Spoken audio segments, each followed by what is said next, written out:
بهم رسولا منهم يتلو عليهم آياتك ويعلمهم الكتاب والحكمة ويزكيهم إنك أنت العزيز الحكيم۔ ابراہیم علیہ السلام عرض کی، اے مالک تو بیچ، اے ہمارے رب، ابراہیم اسماعیل علیہ السلام دونوں ہی ہیں نا، اے ہمارے رب تو بیچ ان میں اے اہل البیتی، یعنی یہ پھر بتا رہے ہیں کہ ذریت تو مونس کا لفظ ہے تو پھر ضمیر میں ہاں آنا چاہیے، اس کی طرح لوٹے، تو یہاں اہل البیت نکال کے بتا دیا۔ ہم جو ہے نا اس کا مرجع اہل بیت ہے، کیا ہے؟ تو اہل بیت مذکر ہے، تو یہ بھی بیچ ان میں یعنی گھر والوں میں رسول، ایک رسول انہی میں سے، من انفس یعنی انہی کے نفسوں سے، انہی کی۔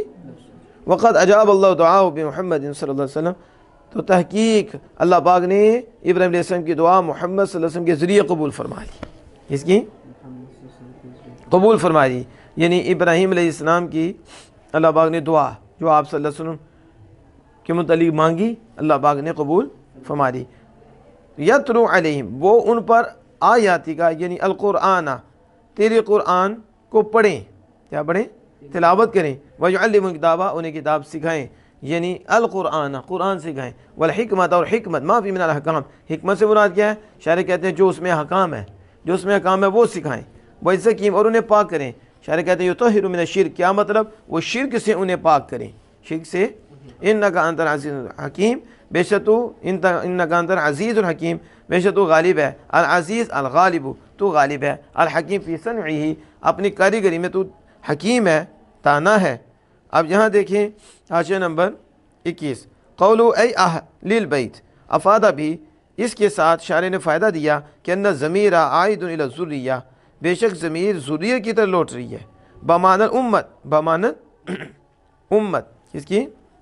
امت کے معنی میں، اس لو اعادوا الی لفظہا، اس لیے کہ اگر اس کو لٹائیں لفظ کی طرف، لفظ کی اگر لفظ کی طرف لٹائیں گے تو یقال فیہا، تو کیا کہا جائے گا؟ فیہا، کیا؟ تو پھر تو مؤنث لانا پڑے گا، تو شاعر نے اس کو اہل البیت کیا، کیا کیا؟ تو یہ بتایا کہ فائدہ دے کے ضمیر لوٹتی ہے ذریہ کی طرف بمعنی امت، کس کے؟ امت کے معنی میں، کس کے معنی میں؟ تو وگرنہ وہ تو ذریہ تھا، پھر فیہا ضمیر مؤنث لانی پڑے گی، تو امت بمعنی جماعت بھی ہے، وہ آپ نے پڑھا، ٹھیک ہے؟ تو اہل البیت، تو اس لیے اگر اس کو لفظ کی طرح لٹاتے ذریت کے تو پھر کہا جاتا وہ بعض فیہا و بعض پھر فیہم نہیں، تو امت جو ہے جماعت ہے، امت نہ، تو وہ ٹھیک ہو گیا، کیونکہ امت بمعنی کیا ہے؟ جماعت۔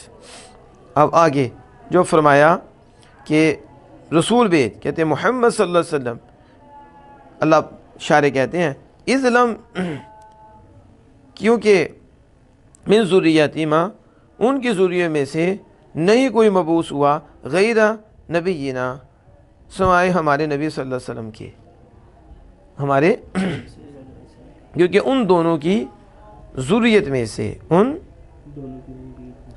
کوئی مبعوث نہیں ہوا، یعنی ابراہیم اور اسماعیل دونوں نے دعا کی تھی نا، تو ان دونوں کی ذریت میں سے کوئی مبعوث نہیں ہوا سوائے ہمارے نبی صلی اللہ علیہ وسلم کے۔ اور اسی طرف یشیرو، اشارہ کرتا ہے وہ جو امام احمد علیہ رحمہ نے مرفوعاً ذکر کیا، کیا کیا؟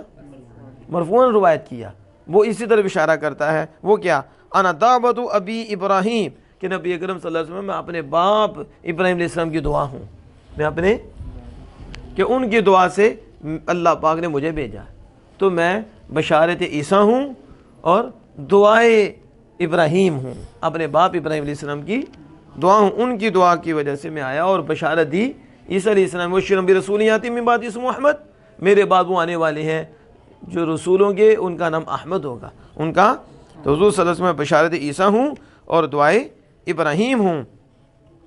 تو اس کی طرف بھی شاعر نے اشارہ کر دیا ہے کہ دعا کی تو اللہ نے قبول فرمائی محمد صلی اللہ علیہ وسلم کے ذریعے، وہ تلاوت کرتے ہیں ان پر، یہ پہلا منصب ہے، پہلا یتلو علیہم، یہ جو یتلو علیہم ہے کہ رسول بھیج کے وہ تلاوت کریں ان پر، یہ موضع نصب میں، فی موضع نصب، نصب کی جگہ میں صفت لرسول، کس کی صفت ہے؟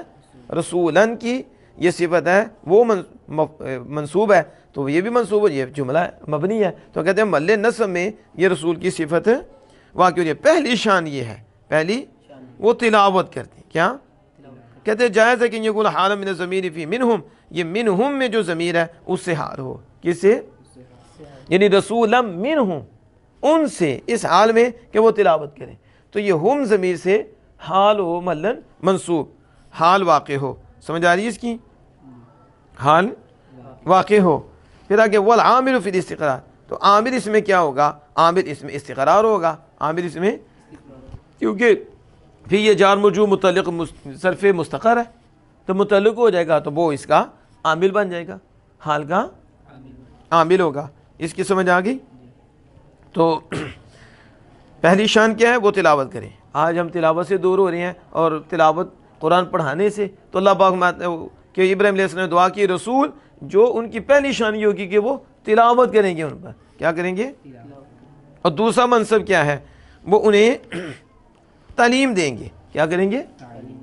نبی کی دوسری، آج بدقسمتی سے ہمارے یہ جو گدی نشین ہے اور جو بڑے بڑے آستانے ہیں وہاں یہ دین پڑھایا جا رہا ہے، وہاں قرآن پڑھایا جا رہا ہے، وہاں تعلیم دی جا رہی ہے، اور یہ حضور کی جانشین ہے، یہ حضور کے جانشین ہے، حضور سید عالم صلی اللہ علیہ وسلم کا یہ منصب تلاوت کریں، پھر انہیں حکمت دین سکھائیں، احکام سکھائیں، فقہ سکھائیں، ٹھیک ہے، اچھے برے ضرر والی چیزیں نفع بخش وہ بتائیں، اور پھر انہیں کے دل کو پاکیزہ کریں۔ تو یہاں کیا نظر آ رہا ہے؟ یہاں کہتے ہیں علماء کی لعن ہو رہا ہے اور پیڑوں کی لعن ہی ہو رہا ہے، یہ عجیب بات کر دی ہے، اور شریع کو پیچھے کر دیا، اور اللہ اپنے محبوب کا منصب بیان فرما رہا ہے۔ پہلی شان وہ تلاوت کرتی، اور دوسری شان وَيُعَلِّمُهُمُ الْكِتَابَ، اور وہ کتنے خوش قسمت ہیں وہ جو قرآن بھی پڑھاتے ہیں، تلاوت بھی، اور پھر کتاب سکھاتے ہیں، عمل بھی کرتے ہیں، پھر ان کے نیتوں کو پاکیزہ بھی کرتے ہیں، نیتوں کو صاف کرتے ہیں۔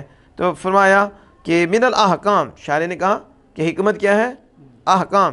اس میں اختلاف عبارات المفسرین فی تفسیر الحکمہ، حکمت کی تفسیر میں، حکمت کی یعنی یہ قرآن پاک میں نا حکمت سکھاتی ہیں، تو حکمت کی تفسیر میں علماء کی عبارات جو ہے اور مفسرین کے جو کلام ہے وہ مختلف ہیں، مفسرین کے کلام مختلف ہیں۔ حکمت کیا ہے؟ حکمت کیا ہے؟ تو حضرت قتادہ نے کہا یہ سنہ، حکمت سنت ہے، وہ تمہیں سنت طریقہ سکھائیں گے، ٹھیک ہے۔ اور مجاہد نے کہا فہم القرآن، حکمت جو ہے قرآن کا فہم ہے، اللہ جس پہ بھلائی کا ارادہ فرماتا ہے اسے دین کی سمجھ دے دیتا ہے، فہم دین، علم ہے اور علم کو سمجھنا، تو فہم القرآن، وہ تمہیں قرآن کا فہم سکھائیں گے، قرآن کا فہم سکھائیں گے۔ اور امام مالک نے کہا ہی الفقہ فی الدین، وہ دین میں فقہ ہے کہ وہ تلاوت کریں گے اور دین میں فقاہت کیا ہے وہ سکھاتی ہیں، کیا سکھاتی ہیں؟ فقہ سکھاتی ہیں دین میں۔ اور بعد نے کہا کل الصواب من القول، ہر درست قول سکھاتے ہیں، ہر، اور بعد نے کہا ہی القرآن، وہ قرآن سکھاتے ہیں، کیا؟ اور اس کو تاکیدن، اس کو دوبارہ لائے، یعنی پہلے بھی قرآن پھر دوبارہ بھی قرآن، یہ بعد نے کہا۔ اور بعد نے کہا کہ وضع الاشیاء مواضعها، شے کو اپنی جگہ پہ رکھنا، شے کو یہ زیادتی نہیں ہوگی، ظلم نہیں ہوگا، تو یہ سکھاتے کہ ہر جو شے کا مقام ہے اسے اسی جگہ پر رکھا جائے۔ وَيُزَكِّيهِمْ، اور انہیں پاک کرتے ہیں، انہیں پاک کرتے ہیں، یعنی شاعر کہتے ہیں یطہر من الشرک، شرک سے انہیں پاک کرتے ہیں، یعنی نبی کی یہ بھی ڈیوٹی، یہ بھی شان کہ وہ ان کے دل کو پاک کرتے۔ یہ کہتے ہیں نبی کچھ کر ہی نہیں سکتے، ان سے کیا ہوتا ہے، ان کی نگاہوں سے کیا ہوتا ہے، تو وہی تطہیر، اور وہ انہیں ستھرا کرتے ہیں۔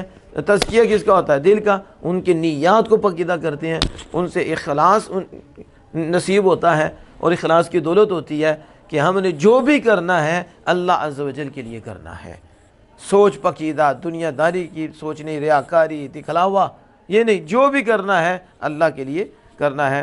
تو شرک بھی ان کے دل سے دور کرتے، تو پھر ان کے ذریعے اللہ پاک نور ایمان ان کے دل میں پیدا کر دیتا۔